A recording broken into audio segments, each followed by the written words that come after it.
Okay, we should be alive. Let's make sure here.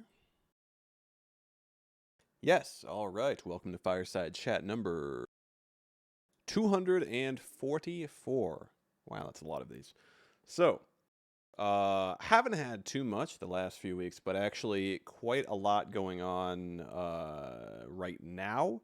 Um, I'll start with congrats to Basivald, the latest warrior of the month, and the Teutonic Order, our StarCraft platoon, this month's platoon of the month. Now, beyond that, most of the news is, well, we got a House Dippity announcement. So, to everyone in House Dippity, the Relics of House Dippity system is all revamped and released. That's out, so you can go get a relic right now, or if you already have one, you can go try to get a different one. That's all there. So it's I posted a link in House Dippity chat. It's also pinned there where it says Relics of House Dippity in the pins. Feel free to ask any questions in House Dippity chat. You can check those out. Basically, relics are represented with a colored border around your avatar. So you'll see a few of us have those. Myself, Anarian, Ulfold, Kuseg, Virstein. It's kind of a colored pattern. You can customize that too, but it represents the fact that you are the guardian of a relic. What are relics? Well, basically, they represent sort of artifacts and equipment and such used by current and former famous heroes in the history of House Dippity. How do you get one? Well, you got to check out the spreadsheet for that, the link there. But essentially, you just have to perform a number of different tasks for the clan. Now, this starts off with very simple stuff. Recruiting people gets you some progress, earning marks, winning duels, getting promoted, um, and so on. There's quite a few different ways. Going further, you'll have some special, more advanced runic trials you have to complete for the relic that you want. And then you might have one final trial called a reclamation or restoration trial in some cases that you'll have to complete. And you have three options to choose from for that. That's how you get it. It might take some time, but it should be doable for anyone. So if you are interested at all in our house's history, or you just like the way the avatar borders look, or you're just curious, do check out that link. And yeah, let me know if you want to go after one that sounds intriguing to you. That's the big news for House Dippity. Beyond that, I think the big news is going to be kind of lore, archive, history based. So the main thing is I have been working on redoing. So whereas before we had three different text channels under the library category called Dane Edda, New Edda, and Library. And between those three, we had kind of all of our history texts and lore and songs and everything like that. What I've been working on is just combining them all into a single channel using the new forum style channel that Discord has, and it's called Library, and it's there right now under Library. It's the third channel down underneath Gallery. And what that basically has is pretty much all of our history. Now, not literally, of course, you should check out the forums for that, where we're going to have all of our posts going back to 2010 on the current set of forums. We have stuff on there from earlier that we've copied, but a lot of anything from before 2010 that we have is actually going to be in the library here on Discord because that becomes even more of kind of a historical museum worthy artifact, basically, if you're a nerd about WA history. So all of that stuff is in the library channel. The kind of cool thing about that is there's what they call categories or tags. So at the top, you'll see a bunch of those songs, stories, histories, treatises, timelines, rosters. You can select one of these and kind of filter the whole channel. So if you just want to look at songs, you can just click songs and it'll only show you stuff that's tagged as songs. There's some other tags like Dane Edda versus New Edda. Dane Edda is the older stuff from 2014 and earlier, whereas New Edda is newer stuff from that 2015 onward through the present.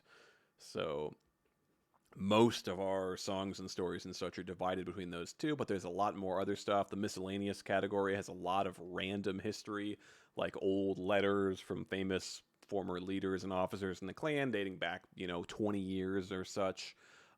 Different stories that, not exactly like long form fictional stories the way kind of the sagas are. Well, they're sort of adaptations of actual history into kind of our lore setting. But things just like, different reports and official documents and things like that from a long time ago, information on different houses and night orders, a lot of cool stuff. So anyway, check that channel out for sure. And you can filter through everything and read everything up there. You might still see there is still a channel called Old Library under Library. That's still there right now. It is actually going to go away. What I'm doing right now is just cleaning up the last bit of information that is in there, but not already in another channel. So the Dayneta and New Edda channels are now gone because everything that was in those is now in the new library forum channel. And everything in the old library just about is in there.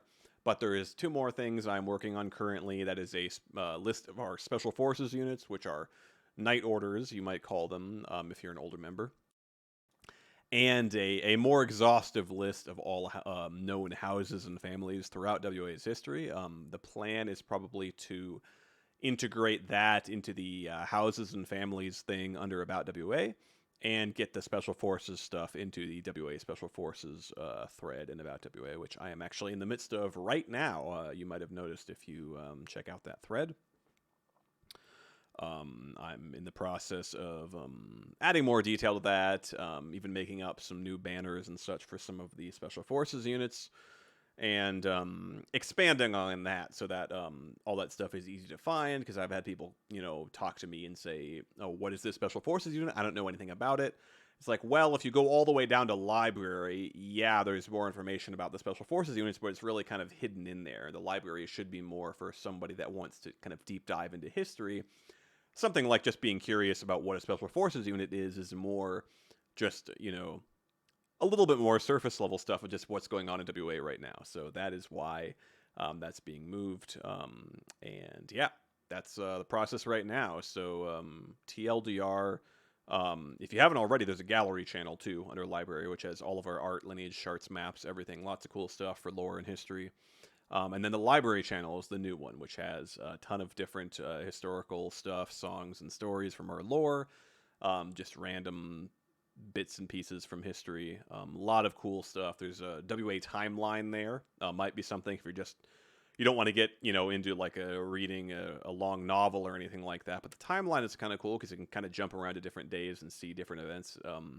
It's still technically a work in progress, but the Volume 2 timeline is pretty detailed, especially for the past 5 years.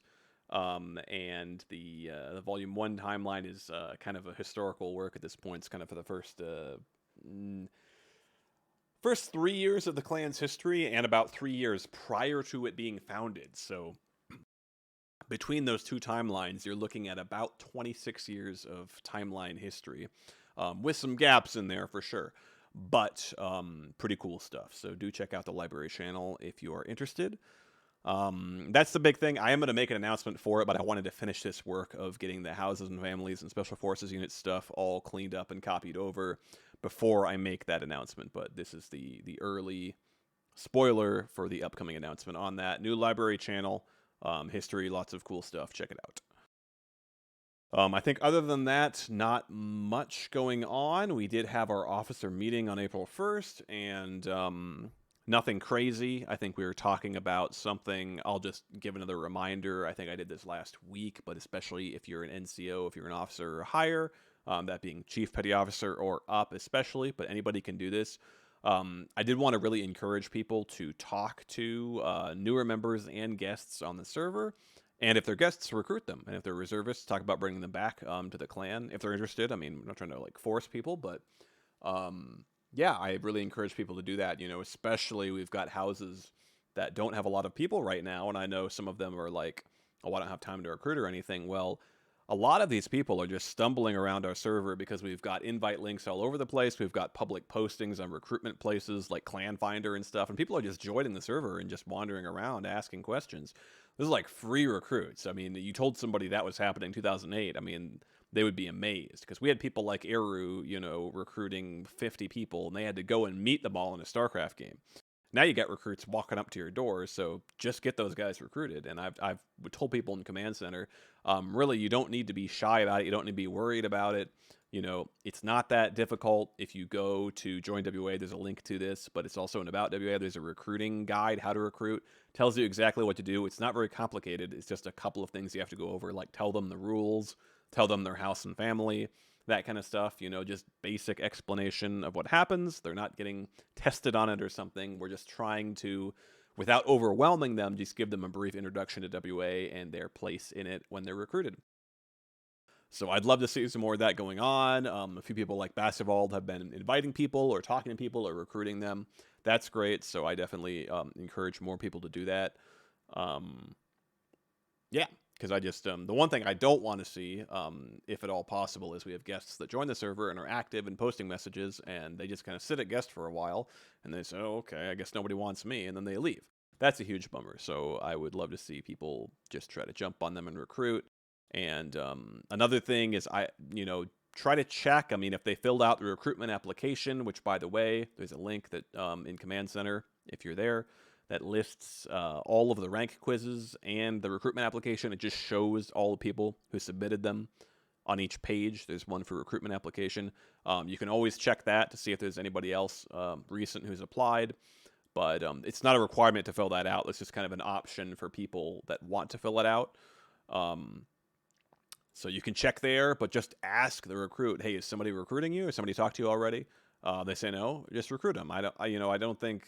In the past, we've had people argue about, oh, you sniped my recruit or something. To me, that shouldn't really be a real issue. I would say do talk to the recruit to make sure they understand house and family is kind of a permanent thing. You don't just jump around after. But I don't think that we should all be, terrified that somebody's going to take somebody else's recruit. Because if you want to recruit somebody, then... bring them here and tell them, talk to them about that. I think we can't have somebody sitting around for a month and then, somebody else recruits them and you show up and say, oh, hey, I was going to recruit that guy. Really? You let him sit around for a month and you never recruited him? Come on. I think at that point, just recruit them and don't be worried about it. So I really encourage everyone to recruit. And if you can't recruit, you can always talk to recruits and new members, and just try to keep people interested in the server, because that's something that happens a lot is... people post messages or share stuff, screenshots, different things like that, and just, giving them a thumbs up or saying, oh, hey, that's cool, actually goes a long way into them actually feeling like, there's a sense of belonging and community, and makes them actually want to come back, which is ideal. Yeah, anyway, a bit of a rant there. We talked about that at the officer meeting. We also talked about just a reminder for situation reports. This is a new thing. If you're writing a sit rep for a platoon, please mention anyone you put down there in the report under active players. The reason for this is we're supposed to be doing this for quite a while, but I think there's some confusion on it. So if you play a game with WA, that counts for activity, for, rank and promotion and such like that. So the idea is that the platoon leaders or whoever's writing the sit rep should be writing down everyone they've seen. Oh, I'm writing the sit rep for StarCraft. Okay. Anybody I've seen playing StarCraft this month with me or other WA people or hanging out playing the game, I'm going to put that on the sit rep.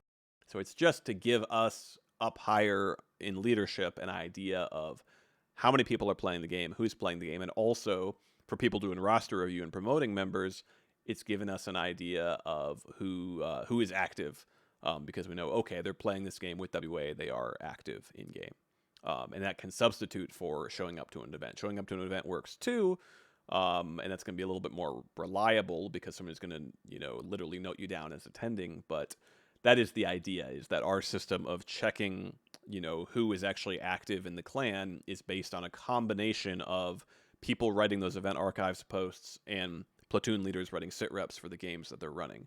So we are asking, just as we changed it for event archives posts to ask that you mention the users of everyone who attended your event, do the same for your sit reps under active players. It just makes it much easier for the people doing the roster review. They can just search for mentions of a user and they can just check that. It's really, really easy. It saves them a lot of time, especially more recently. We've had a lot of newer people who haven't done roster review before, so they are new to it. They're learning.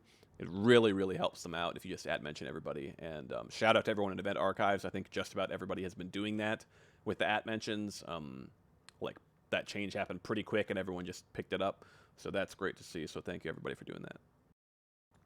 I think that's going to go ahead and do it here for the Fireside Chat, though. I'll be around for office hours in just a minute or two.